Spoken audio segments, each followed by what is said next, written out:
আসসালামু আলাইকুম। রহিস হত্যার বিচারের দাবিতে প্রধান উপদেষ্টার বাসভবনের দিকে পথযাত্রা করলেন বাংলাদেশের অসংখ্য প্রত্যেক ঘরানা থেকে ব্যক্তিরা। দেখেন, শান্তিপূর্ণ এই পথযাত্রার মধ্যে পুলিশ কিভাবে বাধাগ্রস্ত করলেন এবং কয়েকজন ভাইকে সেখানে মারধর করলেন এবং পুলিশ সেখানে লাঠি চার্জ করলেন। আমি কিছু বুঝলাম না রে ভাই।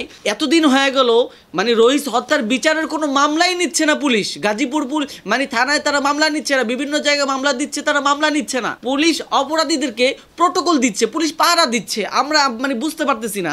আর এদিকে আমাদের শান্তিপূর্ণ আন্দোলনের মধ্যে পুলিশ লাঠিচার্জ করছে। আমরা তো বুঝলাম না কিছু। স্বৈরাচারের পতন ঘটানোর পরে বাংলাদেশে কি এখন আবার স্বৈরাচারী চালু হচ্ছে? স্বৈরাচারী নীতি চালু হচ্ছে বাংলাদেশের মধ্যে? কেন রহিস হত্যার বিচারের এখনও কেন মামলা নেওয়া হচ্ছে না? এবং প্রশাসন এটার সাথে একেবারে জড়িত। এবং আমার কাছে সন্দেহ হয় প্রশাসন এবং সেখানকার অনেকে কিছু টাকা খেয়ে এটার বিরোধিতা করতেছে। এবং আজকে শান্তিপ্রিয় এই পথযাত্রায় পুলিশ কেন লাঠিচার্জ করলো? দেখেন ভাই, আপনি যত কিছুই বলেন, প্রশাসন যদি এই বিষয়কে এড়িয়ে যায় এটার বিশাল মূল্য দিতে হবে। এটার কারণে বাংলাদেশে বিশাল পরিস্থিতি খারাপ হবে। আজকের প্রোগ্রামে ডক্টর এনায়েতুল্লাহ আব্বাসী, শাহসিনা দরবার শরীফ এবং বাংলাদেশে কওমি ঘরানা জামাত ইসলাম থেকে লক্ষ লক্ষ মানুষ কিন্তু গিয়েছিল। এটা কোনোভাবেই পুলিশ ঠিক করেনি। আমরা আগে দেখেছি যে যখন হেফাজত জামাতের প্রোগ্রাম হতো তখন পুলিশ এভাবে লাঠি চার্জ করতো। এখনও সেম এই কাজগুলো হচ্ছে। কেন রে ভাই? বাংলাদেশে আমাদের আলেমদের কি অধিকার নাই? আমরা অধিকার আদায়ের জন্য মাঠে নামতে পারবো না? আমরা পদযাত্রা করতে পারবো না? সেখানে কেন আমাদেরকে লাঠিচার্জ করা হবে? এবং শান্তিপূর্ণ প্রোগ্রামে কেন এরকম পরিস্থিতি তৈরি করা হবে? এটা কোনোভাবেই মেনে নেওয়া হবে না, হবে না, হবে না। আমি এই জন্য বাংলাদেশের মানুষদেরকে, শুধু সুন্নি জনতা নয়, সকল মানুষদেরকে বলবো, যেহেতু সবাই এটার প্রতিবাদ করছে, আপনারা সতর্ক হন। এটার জন্য আপনারা খুব বিপুলভাবে প্রস্তুতি গ্রহণ করেন।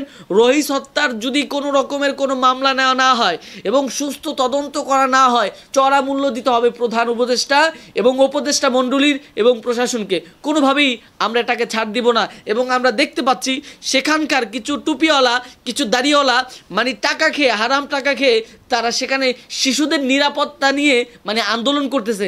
4-5টা মানুষ আন্দোলন করতেছে, আবার সেই নিউজটা ইলেকট্রনিক মিডিয়ার মধ্যে প্রচার করতেছে।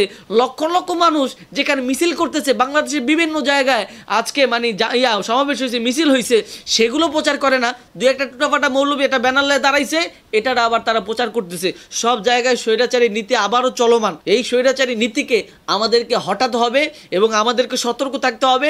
দরকার হলে যদি বৈষম্য বিরোধী আরেকটা আন্দোলন করা লাগে, আমরা আরেকটা আন্দোলন করব।